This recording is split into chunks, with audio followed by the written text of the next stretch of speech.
Another Fat Friday video. My name is Paul with murphydoor.com. Today we're going to do a quick overview of our laundry door. Our laundry door comes standard 12 inches in depth. It comes with 3 adjustable shelves with the option to switch those to the shoe shelves, which basically install the exact same way. You just put the pins in on an angle and then you put the shelf in.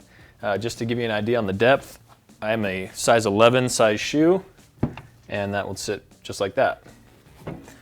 It also has a tilt-down laundry hamper, which if we open this up here, we have 13 inches on the back, 19 on the front, and then about roughly 10 inches of depth. So holds quite a bit of laundry, towels, dirty clothes, whatever you want to put in there. This particular door is an outswing door, so we can pull this open and show you this. Again, 12 inches on the depth. And you're also going to want to pay attention to the amount of pass-through space that you have. With these 12-inch doors, that decreases the pass-through space. If you have questions about your specific doorway, go to our website. We have a chart where you can measure your door, pick the door depth that you want, and it will tell you exactly how much pass-through space you're going to get. That also is different between an in-swing door and an out-swing door. You always get more space with an in-swing door.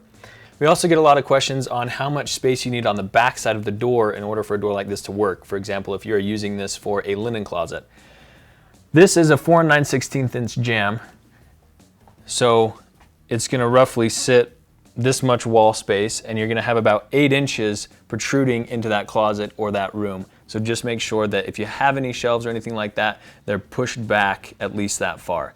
Now, if this was a standard 8.5 inch door, then you would only need about 3 inches. But for the 12-inch door on a 4 9/16 jamb, roughly give yourself 8 inches.